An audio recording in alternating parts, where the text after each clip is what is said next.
प्रणाम करै छी अहाँ सब गोटाके। आइ हम कुम्हरौरी और आलू के सब्जी बना रहल छी। ओहिके लेल एगो प्लेट में हम कुम्हरौरी निकाल लेना है। ओकर बाद एक छोटा टमाटर काटना है, एक प्याज काटना है, ओकर बाद उनके काट के हम साइड कर लेना है। ओकर बाद फिर हम एक कटोरा में 1 चम्मच हल्दी पाउडर, 1 से 1.5 चम्मच धनिया पाउडर, ओकर बाद 1 चम्मच लाल मिर्ची पाउडर देना है। ओकर बाद सब्जियो मसाला हम अखने दऽ रहल छी, ओ छोटा चम्मच से 1 से 1.5 चम्मच हम सब्जी मसाला दऽ रहल छी। सब्जी मसाला के बाद नमको हम साथे में दऽ दै छियै। नमक हम 1 से 1.5 चम्मच दऽ रहल छी, लोग अपन स्वाद अनुसार दै छै। एकर बाद हम एकरा सबके मिला लेना है। मिलेला के बाद हम एकरा साइड कऽ लेना है। एकरा साइड केला के बाद फिर हम रोटी बनाबे के लेल आटा सान रहल छी। आटा साने के लेल हम आटा लऽ लेने छी, फिर हम एकरा सान लेना। सानला के बाद हम रोटी बना रहल छी। हमर रोटी बनि रहल है। एते में फिर हम एकरा रोटी के दूगो के साइड कऽ रहल छी। गरम गरम रोटी में हम घी लगा रहल छी।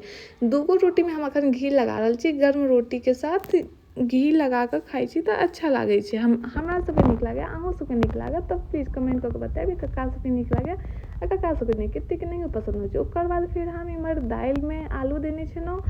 दालि में आलू दै छियै तऽ आलू के थोड़ा टेस्ट अच्छा भऽ जाइ छै। एहिके लेल हम एहिमे एक साथ दूगो कमो भऽ जाइ छै तऽ पूरा आलू दालि में सब आलू निकालि लेलहुँ। फिर आलू ठंडा भऽ रहल, ओकर बाद हम सोहि लेने छी।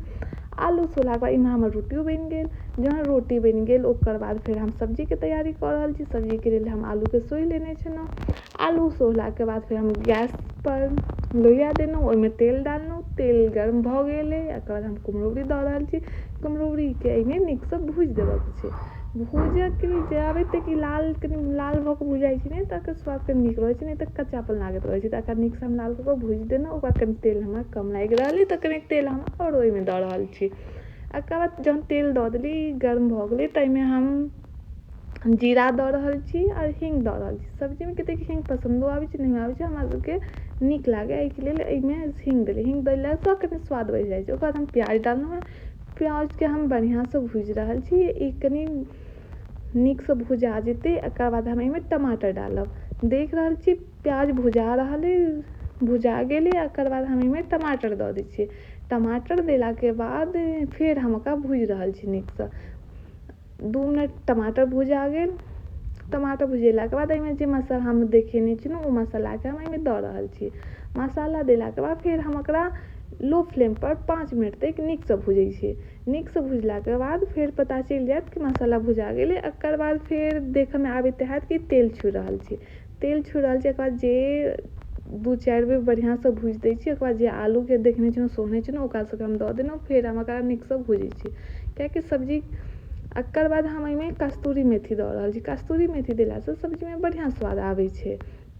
फिर हम एकरा बढ़िया सँ भूजै छी। सब्जी जते भुजियाइ छै ओते सब्जी में स्वाद आबै छै। देखऽ में अहाँ सबके आबैत हैत कि सब्जी के फ्लेवर देखऽ में बढ़िया लागि रहल है। एकर बाद फिर एहिमे हम पानि दऽ देलहुँ। पानि देलाके बाद हम कुम्हरौरी एहिमे दऽ देलहुँ। कुम्हरौरी के दऽ कऽ फिर हम एकरा थोड़ा मिला देलहुँ है। एकर बाद फिर हम एकरा झाँपि देलहुँ। ओकर फिर हम 10 मिनट के बाद देखै छी तऽ सिद्ध भऽ गेलै। सिद्ध भऽ गेलै तऽ फिर हम बुझियौ कि सब्जी बनि गेलै। फिर हम गैस के ऑफ कऽ रहल छी। गैस के बंद केला के बाद हम अपन पतिदेव ला खाना निकालि रहल छी। आ खाना हम हुनका लऽ कऽ देलियनि है। आब हुनके सँ पूछै छी खाना केहन भेलैया, बनलैया। पतिदेव के खाए दियौन, खेथिन तऽ स्वाद लगतनि तनि बतेथिन कि केहन बनलैया खाना। ओ आब हमर पतिदेव अहाँ सबके बता देता। कहि रहल छथिन नीक बनलैया।